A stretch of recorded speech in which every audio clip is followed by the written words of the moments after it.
नमस्कार दोस्तों, स्वागत है आपका एक और धमाकेदार वीडियो में। और आज का वीडियो है हमारा फ्री ब्लॉगिंग कोर्स का नेक्स्ट पार्ट। आज हम वीडियो में पढ़ने वाले हैं सर्च कंसोल को कैसे पढ़ा जाता है। अगर आपने हमारे प्रीवियस वीडियोस देख रखे हैं तो मैंने कहा है कि जो गूगल सर्च कंसोल है ये एक ब्लॉगर के लिए गीता, बाइबल, कुरान है। ठीक है, सब कुछ गूगल आपको बताता है, आपको पढ़ना आना चाहिए। सारा डेटा मैं आपको दिखाऊंगा कि किस तरीके से पढ़ा जाता है, और इसी सर्च रिजल्ट में मैं बताऊंगा कि अगर आपका ट्रैफिक 1 है तो उसको 10 कैसे करें, 10 है 100 कैसे करें, 100 है 1000 कैसे करें। सब कुछ आपको दिखाता है। एंड मैं यकीन मानिए आप अलग चीजों पर ध्यान देते होंगे, अगर इस पर ध्यान देने लग जाएंगे तो सेम कंटेंट पे आपका ट्रैफिक बढ़ जाएगा। प्लस आपका मेन ध्यान क्या रहता है कि और आर्टिकल लिखें, और आर्टिकल लिखें, और आर्टिकल लिखें। जो पुराने आर्टिकल हैं उनको देखना समझना भी जरूरी है। ये रिपोर्ट कार्ड है, ठीक है, और स्ट्रेट फॉरवर्ड रिपोर्ट कार्ड नहीं है, थोड़ा सा आपको डेटा को पढ़ने आना चाहिए। तो वो सारी चीजें मैं आपको यहां पर सिखाने वाला हूं। और ये मुझे क्यों आता है ये सारी चीजें, क्योंकि आपको पता है कि दीपावली का पूरा हमारा एक्सपीरियंस था। और एक चीज और बता दूं कि आप लोगों के प्यार की वजह से ये जो सैंपल ब्लॉग था यार हमारा पीएम मोदी योजना .org, आपने अच्छा पहले के वीडियोस देखे हैं कि नहीं देखे हैं? अगर आप हमारे नए फैमिली मेंबर हैं तो फ्री ब्लॉगिंग कोर्स के पार्ट के जो पुराने वीडियोस हैं, क्योंकि फ्री ब्लॉगिंग कोर्स में मैंने ये सैंपल वीडियो बनाया था जिसका ये डेटा मैं आपको दिखा रहा हूं। देख रहे हो ना, 9000 तक यहां पर दिखने लग गया है।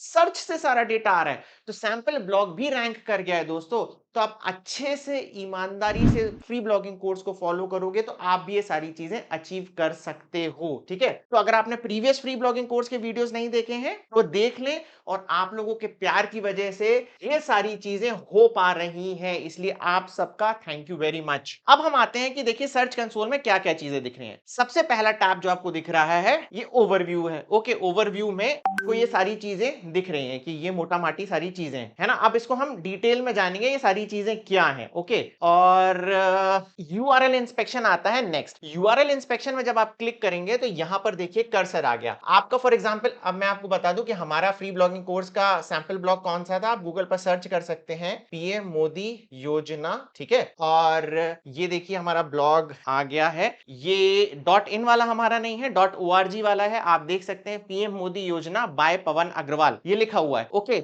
बाय पवन अग्रवाल क्यों लिखा हुआ है? क्योंकि पहले मैं ऐसे लोगों से सर्च करवाता था कि आप जाके सर्च करें पीएम मोदी योजना बाय पवन अग्रवाल, क्योंकि पहले पीएम मोदी योजना पे नहीं आता था। अब मैं क्या कर रहा हूं, सिर्फ पीएम मोदी योजना पे भी आ रहा है। जब ये नंबर 1 रैंक करने लग जाएगा ना पीएम मोदी योजना पे, यकीन मानिए करेगा, फिर मैं बाय पवन अग्रवाल हटा दूंगा। इस टेक्निक को कहते हैं वेब मेंशन। क्या आपको वेब मेंशन पता है या नहीं पता है? आप हमें कमेंट बॉक्स में बताएं। अगर आपको नहीं पता है तो मैं एक वीडियो बता दूंगा जहां पर आप देखेंगे तो आपको क्लियर हो जाएगा कि वेब मेंशन क्या है। ठीक है, अब क्या होता है कि जैसे ही हम इस पे क्लिक करेंगे हमारा यूआरएल आ गया। हम इस यूआरएल को कॉपी करेंगे, कॉपी करके हम यहां पर पेस्ट कर देंगे। ठीक है, और यह हमने पेस्ट कर दिया और हमने एंटर की बटन प्रेस कर दी। अगर आप पहली बार इसको गूगल पे डालेंगे, ठीक है, तो ये क्या होगा, यहां पर यही आएगा कि यूआरएल इंडेक्स नहीं है, तो आप यहां पर रिक्वेस्ट इंडेक्सिंग कर सकते हैं। ठीक है, ये लिखा आ रहा है कि यूआरएल इज गूगल। अगर आप शायद पहली बार डालेंगे तो ये नहीं होगा। जब रिक्वेस्ट इंडेक्सिंग करेंगे तो ये गूगल में चला जाएगा इंडेक्स होने के लिए। अब इंडेक्स होना मतलब क्या है कि आपने तो आर्टिकल या ब्लॉग आपका डाल दिया, पर गूगल को कैसे पता चलेगा कि आपने कुछ चीजें डाल रखी हैं? तो ये इंडेक्सिंग से पता चलता है कि आप गूगल को बता रहे हो कि देखो हमने कोई ना कोई एक आर्टिकल डाल रखा है। जब आपकी अथॉरिटी बन जाती है, जब आपका बड़ा ब्लॉग बन जाता है, तो आपको ये सारी चीजें करने की आवश्यकता नहीं पड़ती। गूगल खुद ही आके सारी चीजें आपकी इंडेक्स कर देता है। ये देखिए इंडेक्सिंग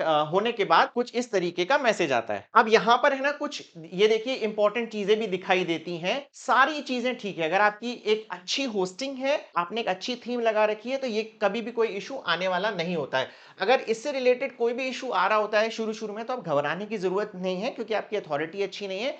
थोड़े दिन में अपने आप ब्लॉग इंडेक्स होने लगता है। प्लस शुरू में आप क्या कर सकते हैं कि एक प्लगइन आता है इंस्टेंट इंडेक्सिंग करके, उसका यूज करें। रैंक मैथ में वो प्लगइन होता है, वहां से क्या है कि और आपको ये सब कुछ करने की जरूरत नहीं है, ऑटोमेटिकली वो सारी चीजें करता रहता है। अगेन इंस्टेंट इंडेक्सिंग एक प्लगइन है, मतलब सिर्फ वर्डप्रेस के लिए एप्लीकेबल है। अगर ब्लॉगर हैं तो आपको मैनुअली ये सारी चीजें करनी पड़ेंगी। ओके, तो हम आ जाते हैं, देखिए थर्ड पॉइंट आता है सर्च रिजल्ट में। सबसे ज्यादा इंपॉर्टेंट यही चीज होती है। यहां पर देखिए कौन कौन सी चीजें आ रही हैं। Total clicks, impression, average CTR, average position, ये सारी चीजें। ये देखिए लास्ट 3 महीने का डेटा है। ये आपको दिखाता है कि देखिए किन क्वेरी पे हमारा ब्लॉग रैंक कर रहा है। आप भी अपना चेक कर सकते हैं कि किस पे रैंक कर रहा है। पेजेस में आपको पता चल जाएगा, देखो किन पेजेस पे लास्ट 3 महीनों में देखिए 20,000 क्लिक्स आए हैं, इतने इंप्रेशन थे, सीटीआर है। अगर आपको क्लियर नहीं है कि क्लिक्स और इंप्रेशन क्या है, फॉर जैसे हमने टाइप किया था यहाँ पर पीएम मोदी योजना, सर्च रिजल्ट में हमारा ब्लॉग आ गया। ओके, तो ये हो गया इंप्रेशन 1। अभी इस इंप्रेशन मतलब कि वो सर्च रिजल्ट में दिखा,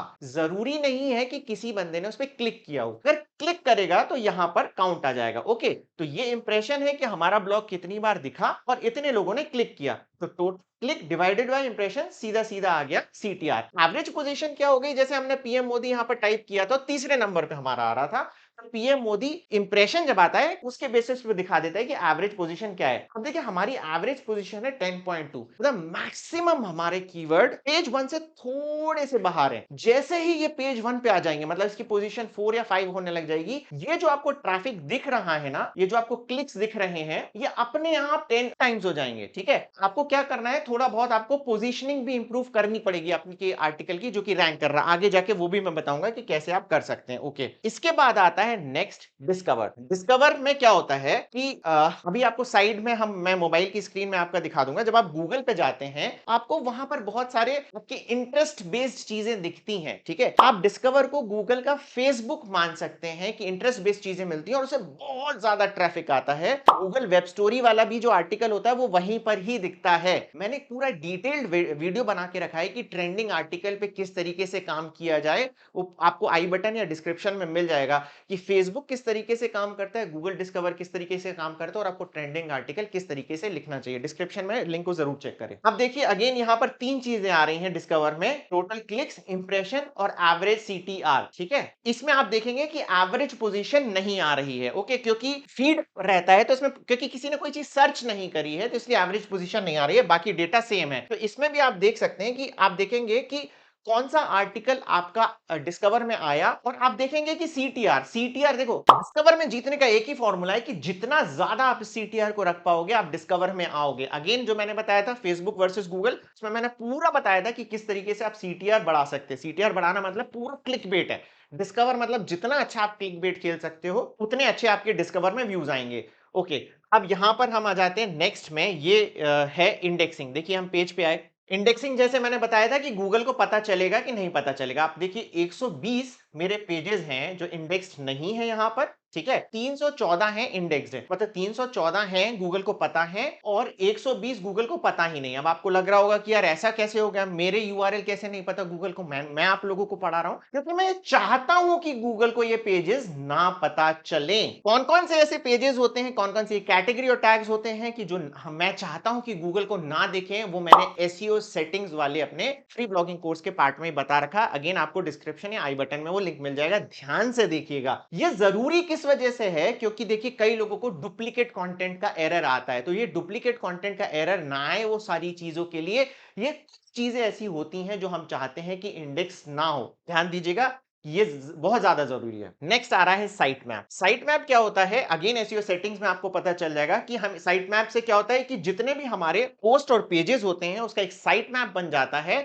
और वो साइट मैप हम यहां पर डाल देते हैं। बाय डिफॉल्ट क्या होता है, site map underscore index dot XML रहता है, हम डाल देते हैं। तो जो हमने शुरू में यहां पर किया था यूआरएल इंस्पेक्शन, ये साइट मैप हमारे लिए रेगुलरली करता रहता है, खुद ऑटोमेटिकली डालता रहता है। पर ये इतना इफेक्टिव नहीं है आज की तारीख में। आज की तारीख में इफेक्टिव क्या है, इंस्टेंट इंडेक्सिंग वाला प्लगइन है। अच्छा, अब आपको साइट मैप अगर देखना हो कि किसी साइट का कैसा है तो आप कैसे डालेंगे, जैसे पीएम मोदी योजना बाय ओआरजी पे आप गए, यहां पर हम डालेंगे बैकस्लैश और साइट मैप डॉट एक्सएमएल ही अगर आप डालेंगे तो वो खुल जाएगा। ठीक है, ये खुल गया। तो साइट मैप में आप देखेंगे कि ये सारी चीजें आपको दिख जाएंगी। तो किसी भी साइट को आपको देखना है कि वो क्या कर रहा है तो आपको साइट मैप से सारी चीजें पता चल जाएगी। देखिए सारे मेरे पोस्ट जितने हैं आपको पता चल जाएगा, मेरे क्या कहते हैं पेजेस हैं वो आपको यहां से पता चल जाएंगे, वेब स्टोरी है आपको यहां से पता चल जाएगा, सारी चीजें आपको यहां से पता चल जाने वाली हैं मेरे साइट मैप से। इसके बाद आता है नेक्स्ट रिमूवल। रिमूवल क्या चीज होती है कि फॉर एग्जाम्पल आपने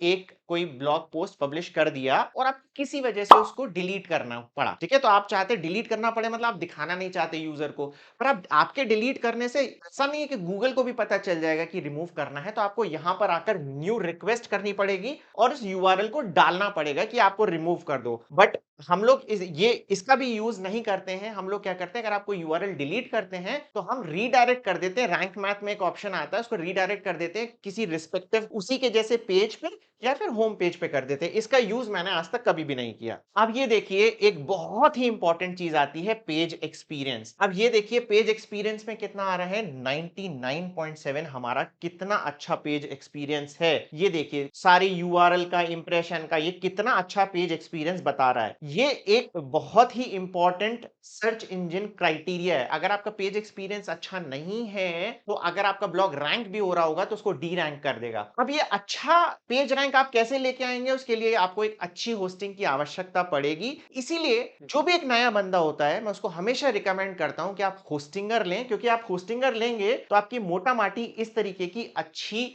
पेज एक्सपीरियंस बन जाएगा। ओके, एंड होस्टिंगर वैसे भी बहुत ज्यादा अफोर्डेबल होस्टिंग है, और अगर आप उसमें हमारा कूपन कोड यूज करेंगे जो कि आपको डिस्क्रिप्शन में अफिलिएट लिंक और कूपन कोड यूज करेंगे तो आपको वर्ल्ड का बेस्ट डिस्काउंट मिल जाएगा। और अगर आप कोई सी भी होस्टिंग मेरे से लेते हैं तो मुझे इनवॉइस जरूर ईमेल करें, मैं बहुत कुछ गुडीज आपको देने वाला हूं। ओके, एंड ये देखिए इस तरीके की सारी चीजें आपको होस्टिंगर करके दे देगा। एंड अब ये देखिए, अच्छा इसमें एक चीज और है, आपको थीम भी अच्छी होनी चाहिए आपकी। तो थीम के लिए मैं बता दूं कि जो जनरेट प्रेस का फ्री वाला वर्जन है वो भी बहुत अच्छा है। ब्लॉगर का मुझे कोई आइडिया नहीं, आप इंटरनेट पे जाके सर्च कर सकते हैं, और जनरेट प्रेस का फ्री वाला वर्जन से भी आपको इतनी अच्छी स्पीड आ जाएगी। अगर आप साइट को बहुत ज्यादा ब्यूटीफाई करने की कोशिश करते हैं तो ये देखिए ये सारा पेज एक्सपीरियंस खराब हो सकता है। तो ब्यूटिफिकेशन जब आप करें तो ध्यान रखें आपका पेज एक्सपीरियंस खराब नहीं होना चाहिए। अब देखिए कोर वेब वाइटल की तरफ जब हम आते हैं कि ये एक समय गूगल ने इतना बड़ा हवा बना के रखा था कि ये हो गया, फलाना हो गया, ठिकाना हो गया, ये देखना पड़ेगा, वो देखना पड़ेगा।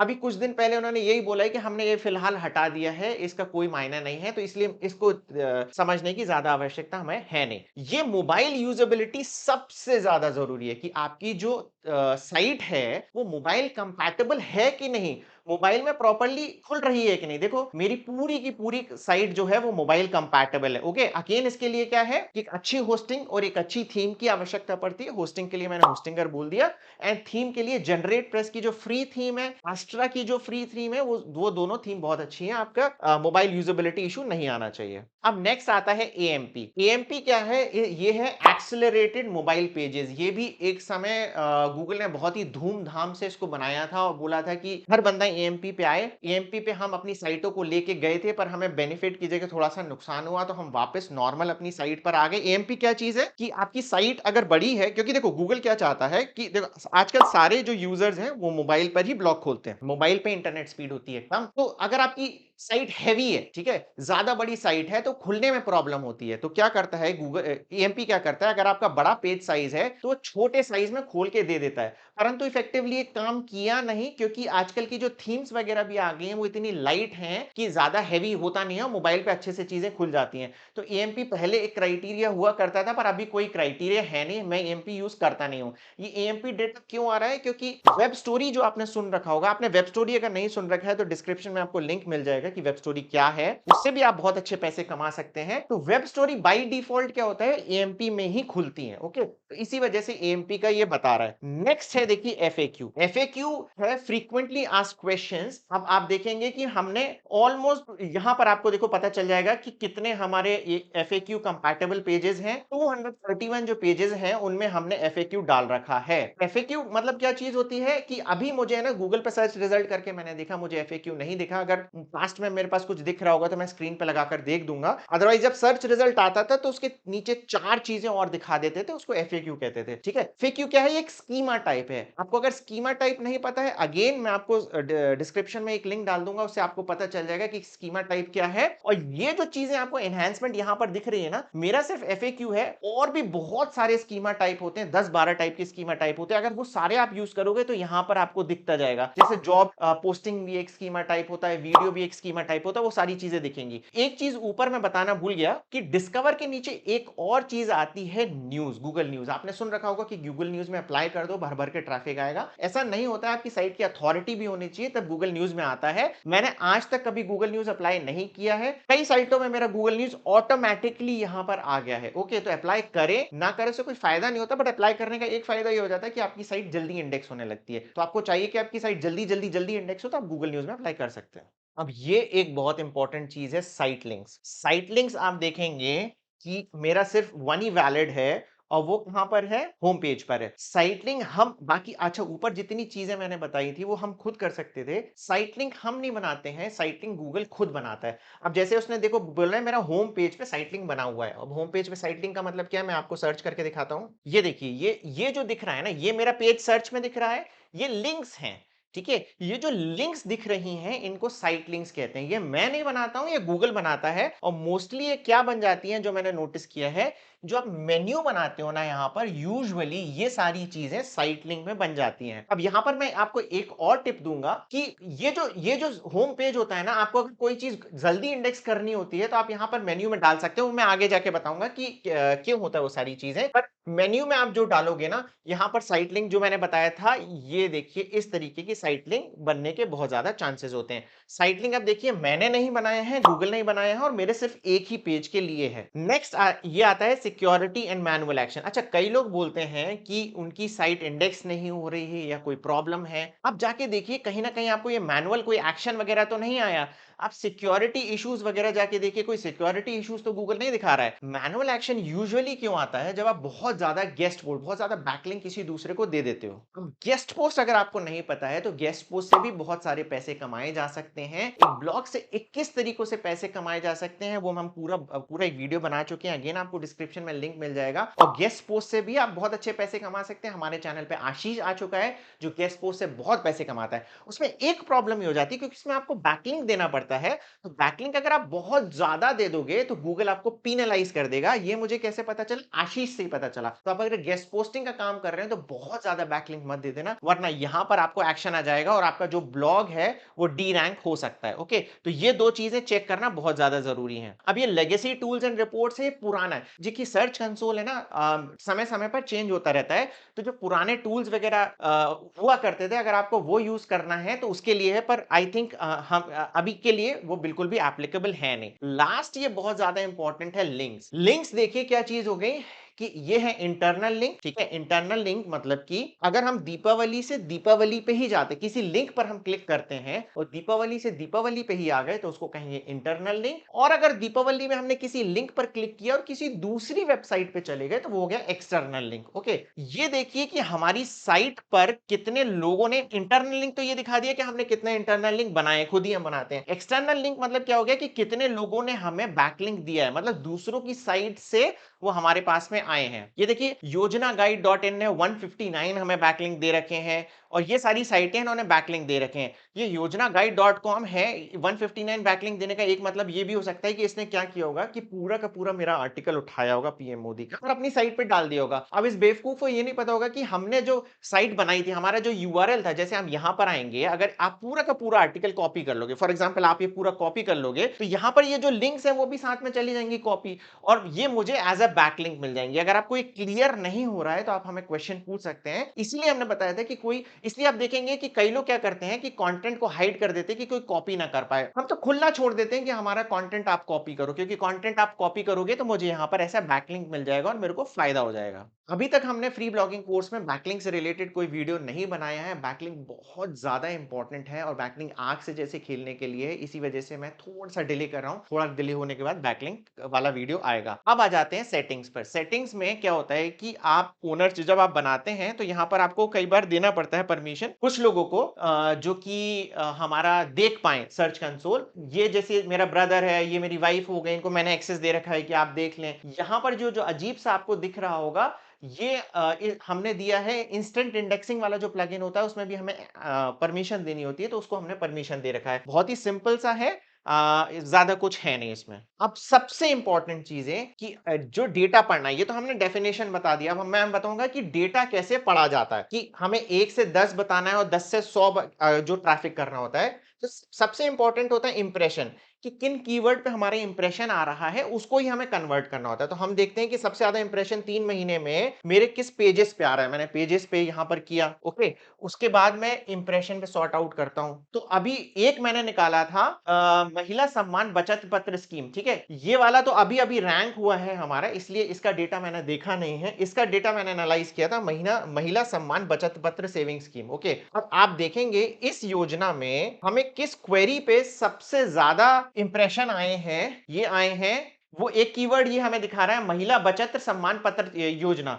ये जो कीवर्ड है ये हमारा 5153 बार सर्च हुआ है। जब मैं इस कीवर्ड को कॉपी करता हूं, इसको मैंने कॉपी किया और अब मैं ये कीवर्ड डालता हूं गूगल पे। इसी को ही कीवर्ड को गूगल पर डालकर किस तरीके से एनालाइज किया जाता है, इसी मेथड को मैंने नाम दिया है observe and react. Most probably आपने वो चीजें सुनी होंगी। तो देखिए ये हमें क्या दिखा रहा था यहाँ पर, कि ये वाला जो कीवर्ड है महिला सम्मान बचत योजना, इसकी पोजीशन 11.7 है, ठीक है ना। 11.7 है, मतलब हमें पेज 2 पे दिखना चाहिए, पर आप देखेंगे कि पेज 2 पे मोस्ट प्रोबेबली हमें ये नहीं दिखेगा। ये इस वजह से हो रहा है क्योंकि जो कीवर्ड होता है वो लोकलाइज्ड होता है। फॉर एग्जांपल ये जो कीवर्ड है महिला सम्मान बचत पत्र योजना, ये अगर कोई बंदा गुड़गांव में सर्च करेगा तो अलग उसकी पोजीशन आएगी, मद्रास में करेगा तो अलग पोजीशन आएगी, एमपी में करेगा तो अलग पोजीशन आएगी। एवरेज पोजीशन उसने 11.7 दिखा दी है।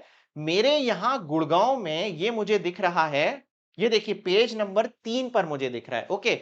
जब मैं इस पे क्लिक करूंगा तो जो कीवर्ड था, मेरा कीवर्ड क्या था, महिला सम्मान बचत पत्र। मेरा कीवर्ड क्या था, मेरा कीवर्ड था महिला सम्मान बचत पत्र योजना। और ये देखिए जो टाइटल है, इस टाइटल में एग्जैक्ट कीवर्ड आ ही नहीं रहा है। मतलब कि ये जो कीवर्ड जिसमें इतने ज्यादा इंप्रेशन आ रहे हैं, ये मेरे मेन टाइटल में है ही नहीं। तो जब मैं ये मेन टाइटल में ये वाला कीवर्ड डालूंगा तो ये आप देखेंगे कि जो इसकी पोजीशन है 11.7, ये हो सकता है 4 या 5 पे आ जाए। और ये जो मेरा ट्रैफिक आ रहा है, अगर अपन इसका क्लिक देखें, इसमें देखिए सिर्फ 96 क्लिक्स आए हैं, तो हो सकता है इसमें 960 क्लिक हो जाते हैं, तो 10 टाइम्स बढ़ जाता। तो इसी तरीके से आपको क्या है, हर एक यूआरएल जो आ रहा है उसमें देखना है कि वो किस कीवर्ड पे आ रहा है और वो कीवर्ड आपके आर्टिकल में है या नहीं। अगर बहुत ज्यादा वो कीवर्ड है, देखिए हर चीज आप टाइटल में नहीं डाल सकते हैं, परंतु जिस चीज पर सबसे ज्यादा इंप्रेशन आ रहे हैं वो आपके टाइटल में होना चाहिए। तो दोस्तों ये था मेरा पूरा वीडियो कि गूगल सर्च कंसोल को किस तरीके से पढ़ा जाता है। और जो लास्ट में मैंने चीज बताई थी वो सबसे ज्यादा जरूरी थी, कि किस तरीके से आप सर्च कंसोल का डेटा पढ़कर वो सारे कीवर्ड जब अपने ब्लॉग में इंप्लीमेंट करेंगे तो आपका ट्रैफिक ज्यादा हो सकता है। मुझे पूरी उम्मीद है कि आपको ये वीडियो अच्छा लगा होगा। अगर आपको ये वीडियो अच्छा लगा है तो आप लाइक कर दें। अगर आपने वीडियो यहां तक लास्ट तक देख लिया है तो कमेंट करें जय हिंद, तो मुझे पता चल जाएगा कि आप मेरे प्यारे स्टूडेंट हो जिन्होंने यहां तक वीडियो देखा है। तो चलिए वीडियो को लाइक करें, वीडियो को शेयर करें और हमारे चैनल को सब्सक्राइब करना ना भूलें। Thank you very much.